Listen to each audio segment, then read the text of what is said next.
You will hear a radio announcer giving details of the evening's broadcast programmes. First, you have some time to look at questions 1 to 5.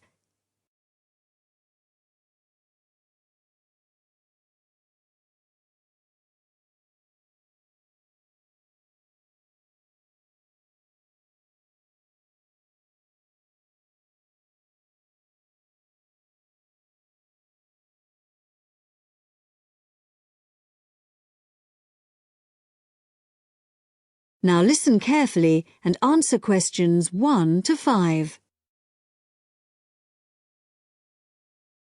The time is 6:55 on Thursday, October the 15th. And now here is a brief review of this evening's programmes on Radio 6.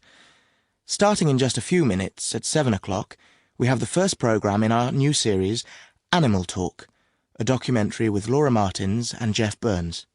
And I'll be telling you some more about that in a minute.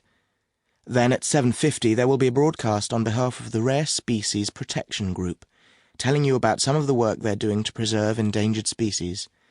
This will be followed at 8 o'clock by today's episode of Park Square, our drama series following the fortunes of a close-knit community in North London, in which Sunita begins to wonder if Carl has been telling her the truth, and Carl gets into trouble when a private email is read by the wrong person. At 8:30 we have our phone-in programme, What's Your View? Today's topic is the impact of the media, and you are invited to call in with your own views and questions on this topic. If you have a question for the panel, the number to call is 0207 815 422. This will be followed at 9 o'clock by news and weather, and then at the new time of 9:20 we have our Book of the Week, read by Graham Stanish. This week's book is a collection of Rudyard Kipling's Just So stories, which the author wrote for his children at the beginning of the 20th century, and which are now enjoyed by children and adults alike. This evening's story, entitled How the First Letter Was Written, is an imaginary account of the events that led to the invention of writing, involving a young girl called Taffy, and a series of misunderstandings that arise when Taffy sends the first written message in the history of the world. Before you hear the rest of the talk, you have some time to look at questions 6 to 10.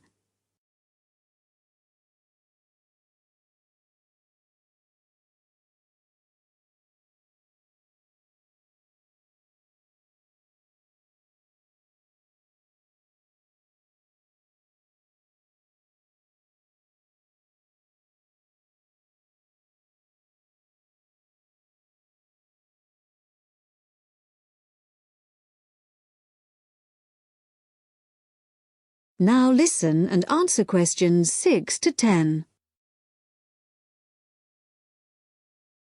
And now, some more information about our major new documentary series, Animal Talk, which explores the fascinating area of animal communication. Tonight's programme compares the communication systems used by two of the world's largest creatures, the killer whale and the elephant. Although these might seem like very different creatures, in fact there are a lot of similarities between them. They're both mammals, they both live in groups, and the social bonds they form are extremely strong. For example, when a new elephant is born, the others in the group will all gather round to greet it. They also live for a long time, like humans, and their brains are very large, which means that there may be room for something in there that allows them to process some type of language. In the programme, Laura Martins, who has spent many years studying the communication systems of whales, describes how although whales do have very good sight, like humans they mostly use sound to communicate. In the case of whales, this is because this travels well in water, where visibility may be limited. In the programme, you'll hear underwater recordings of the whale calls, but what we don't know yet is whether the whales are talking to one another, or whether the sounds are just to allow them to identify one another. Also speaking on the programme is Dr. Jeff Burns, who has made a special study of elephant communication. Elephants use all their senses to communicate, but as Dr. Jeff Burns explains, one way we are only just beginning to find out about is what has been referred to as silent singing. Sounds produced by elephants which are too low for humans to hear, but can be heard by other elephants. And did you know that another way in which elephants can hear is with their feet? So, when one elephant stamps on the ground, maybe to warn about danger, the sound travels through the ground, and another elephant up to 30 kilometres away may pick it up. To find out more about exactly how they do this, stay tuned to Radio 6 for Animal Talk. That is the end of part 1. You now have half a minute to check your answers.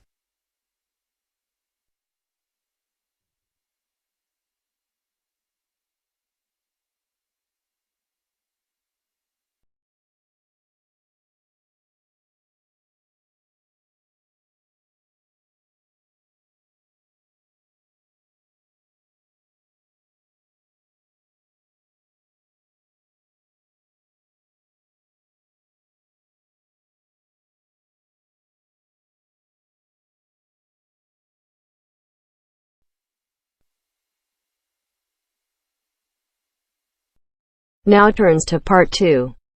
Part 2. You will hear an introductory speech to students at a summer school. You have 30 seconds to look at questions 11 to 14.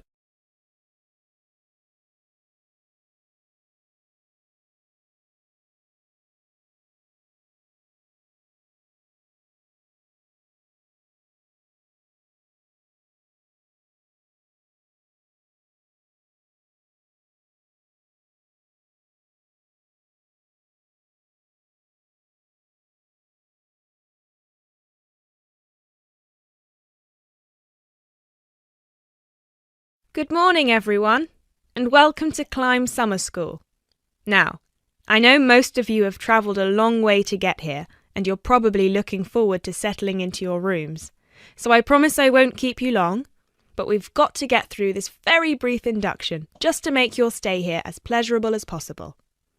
Now, as you can see, while we're located very close to the centre of London, we're actually quite cut off from the main road. And we've got plenty of space for our facilities and students. This was part of our founder's vision, Jasmine Climb, who thought that the best environment for teenage students would be a place that combines the comforts of a big cosmopolitan city with the beauty and serenity of a quiet, remote site. Now, back in 1983, when our school was founded, this all here was an abandoned warehouse, and the classes were held in the main building that you can see over there. There were no trees, no conifers surrounding the property. There wasn't even a main gate. It took years and a great deal of effort to get our school to where it is today. And I'm sure that if you take a look at page 34 in your brochures, where you can find a picture of what the school used to look like back then, you'll agree that the changes we've made are more than impressive. But it's not just the facilities that make Climb Summer School special, obviously, and I'm certain you already know this. Over the following 10 weeks, you'll receive an assortment of classes on a variety of topics, ranging from language, literature and poetry to creative writing, communication and project management.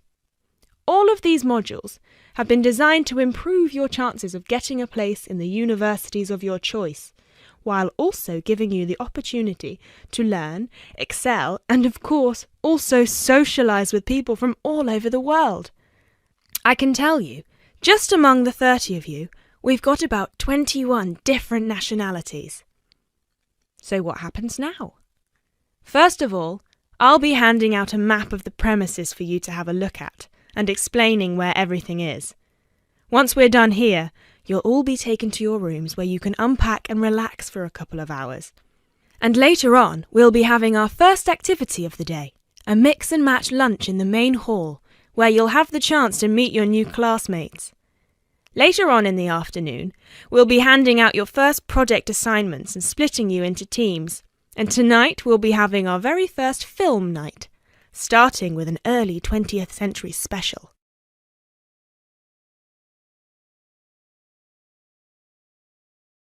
You now have 30 seconds to look at questions 15 to 20.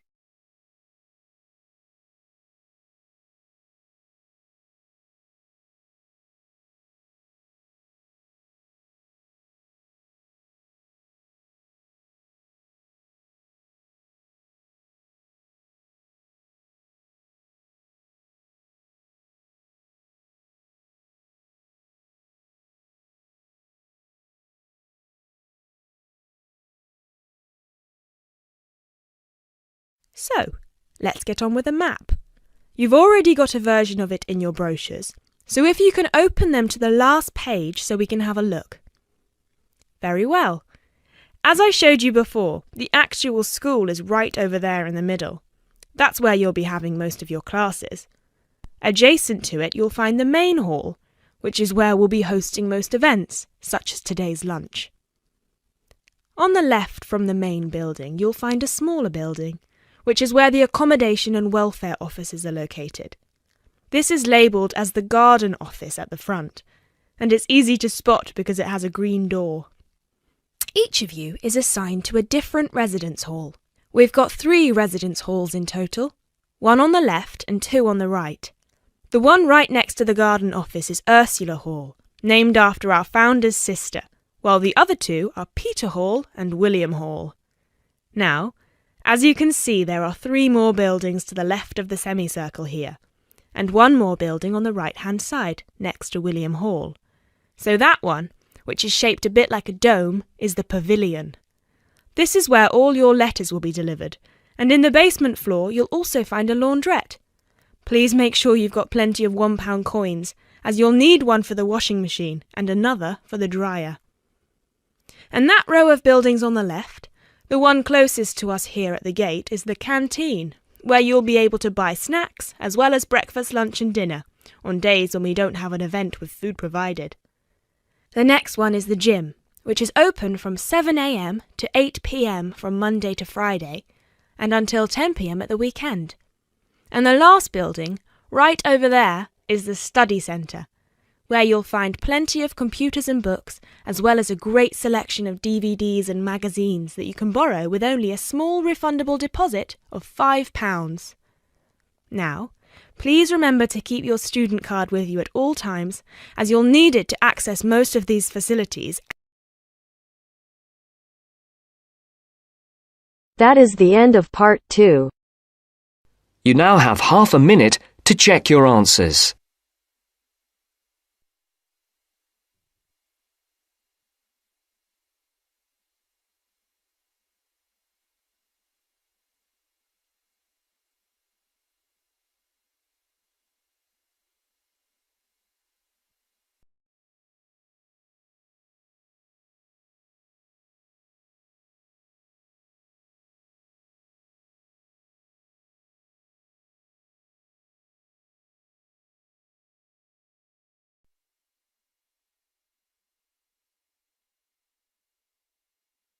Now turns to part 3.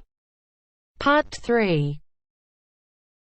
You will hear a woman called Phoebe, who is training to be a teacher, talking to her tutor called Tony about research she has done in a school. First, you have some time to look at questions 21 to 25.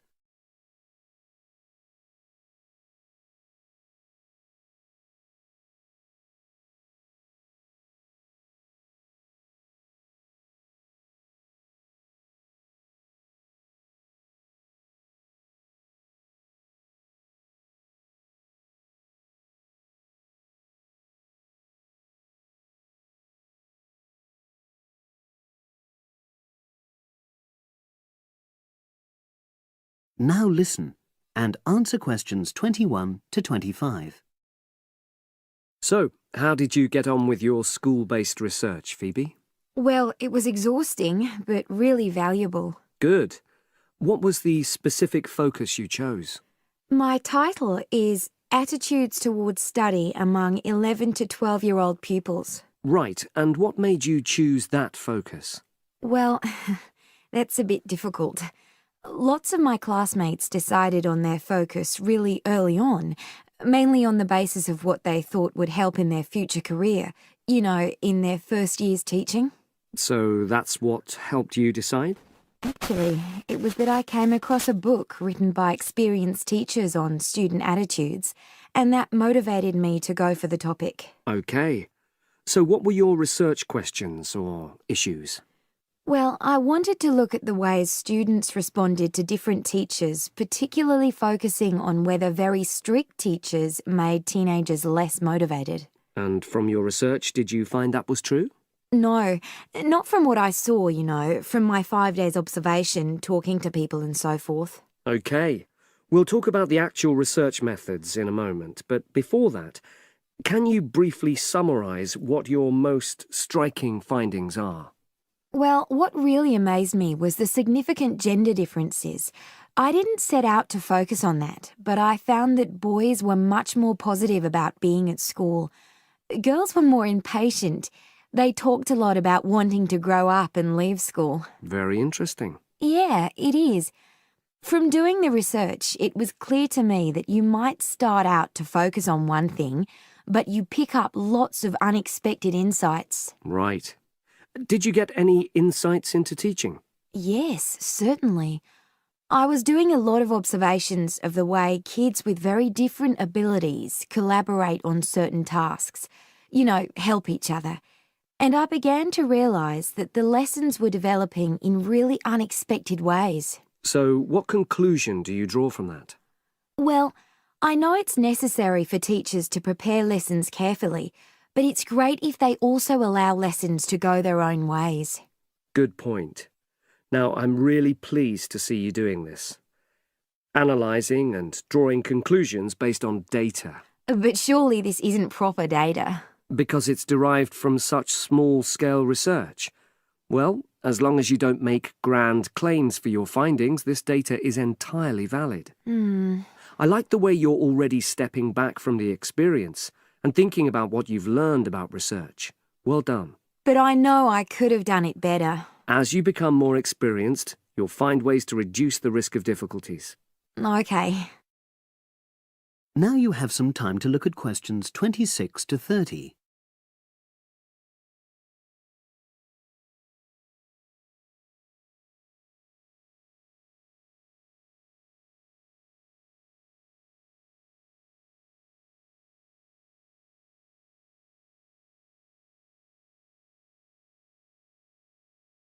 Now listen and answer questions 26 to 30. So, let's look in more detail at how you gathered your data. Let's start with lesson observation. Well, it generally went quite smoothly. I chose my focus and designed my checklist. Then teachers allowed me into their classes without any problems, which surprised me. It was afterwards that the grueling work started. Yeah, it's very time-consuming, isn't it? Making sense of analysing your observation notes. Absolutely. Much more so than interview data, for example. That was relatively easy to process, though I wanted to make sure I used a high-quality recorder to make transcription easier. And I had to wait until one became available. Right. And did you interview some kids as well? In the end, yes. I talked to 10, and they were great. I'd imagined I'd be bored listening to them, but... So it was easy to concentrate? Sure.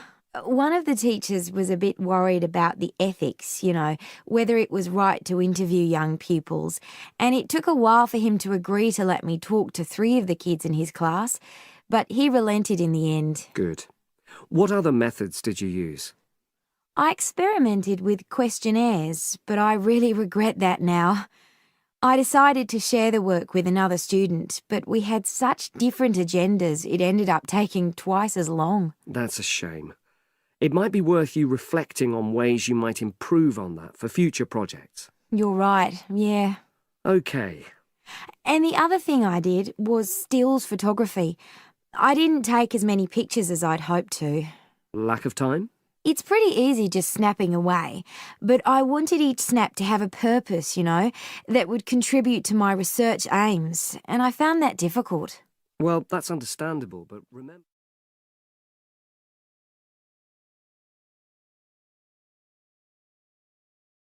That is the end of part 3. You now have half a minute to check your answers.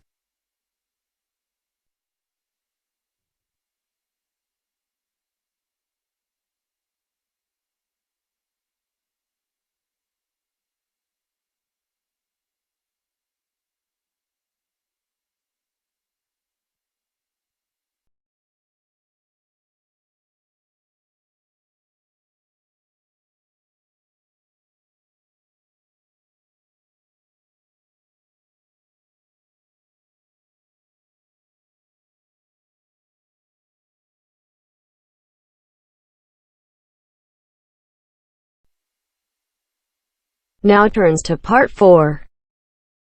Part 4.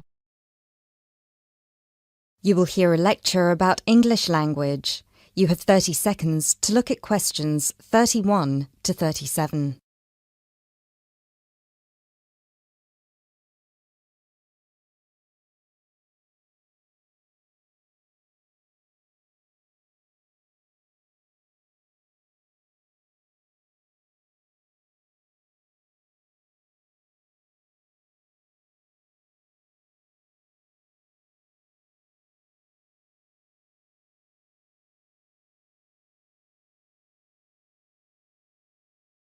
Those of you who were here last week will remember that we talked about the journey of the English language from its early Indo-European origins through to Old English, Middle English, and then to early and late modern English before it reached the form that it has today. Today, we will be continuing that theme by focusing on the future of the English language and all the places it might go from here. There are about 2.1 billion people around the world who can speak English. Out of these, only 400 million are native speakers, which means that 4 in 5 English speakers are non-natives. This is obviously quite an impressive number, considering that just 2 centuries ago, in 1801, there were only about 20 million speakers of English around the world, and languages like French and German were ahead of English in terms of how many people were using them. But what does it mean? What it means is that the future of the English language doesn't really depend on its native speakers, but on that massive number of non-native speakers learning it around the world. Has anyone heard the term pidgin before, or Creole? A pidgin is a simplified version of a language which acts as a bridge between two people who don't have a common language, allowing them to communicate with each other. While a Creole is a language that evolves from a pidgin, with the difference that it is fully formed with clear grammatical rules and vocabulary. There are currently dozens of pidgin and Creole languages based on English around the world, for example, Nigerian pidgin or Jamaican patois. These languages are also known as Englishes. What's interesting about these Englishes is how different they sound to, for lack of a better term, proper English. Take the word trousers, for instance. In Sheng, which is a Kenyan Creole language, they're called longi because they're long. But even versions of English that are recognized as official variations or dialects still differ greatly from each other. Americans and Jamaicans would call the back of a car where you store your luggage the trunk. Britons, Australians, Canadians, and other Commonwealth countries would call it the boot. A subway in the UK is a tunnel under a road that allows pedestrians to cross safely. In the US, it's an underground train. You might think of these differences as minute, but when you take into account the dozens of different versions of English out there, a very intriguing parallel arises with another language from the past: Latin. Latin, too, used to be a lingua franca. Nowadays, it's all but dead, spoken only by a few clerics and scholars. At some point in history, it splintered into various different languages which became known as Romance languages. For example, Spanish, Italian, or French. There are some that theorize that the same thing might happen to English in the near or distant future, that all these Englishes we have today in different countries will continue to develop, so pidgins will turn into Creole languages, and Creole languages will turn into just languages, and English itself, as we know it today, will disappear, or become less and less important. It's an interesting theory, if nothing else. You now have 30 seconds to look at questions 38 to 40.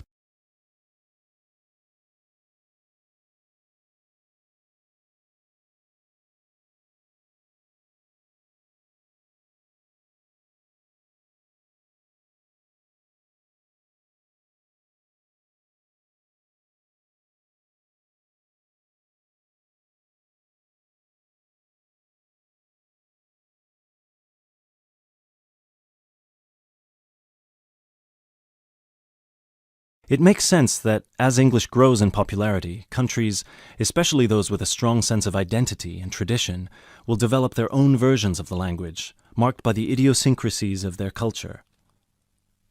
Just think of the contribution of dialects such as Jamaican or South African English. In the past 50 years alone, they've added about 25,000 words to the English language.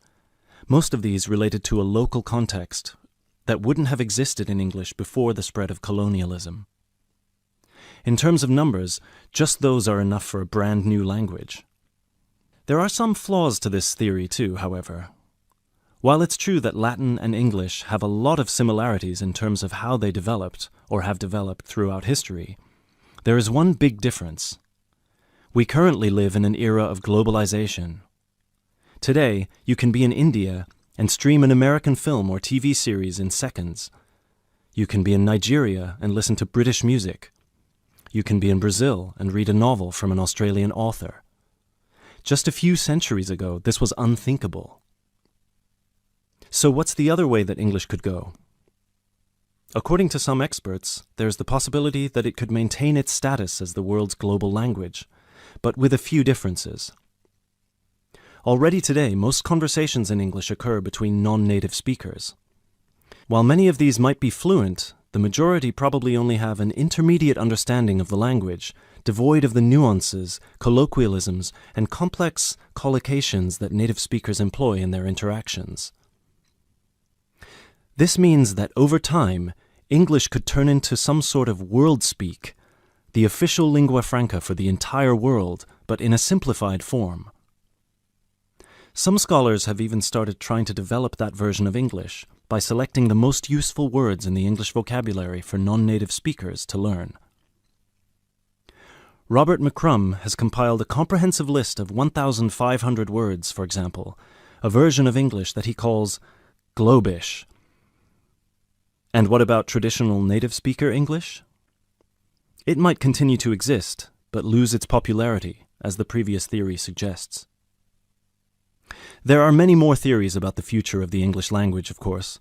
I've only focused on the two main ones because they clearly demonstrate our uncertainty when it comes to how this beautiful language will develop. English is in a unique, unprecedented position. No other language has achieved the same levels of popularity in human history, especially in terms of non-native speakers. So, as this is clearly uncharted territory, only time will be able to tell us what will happen.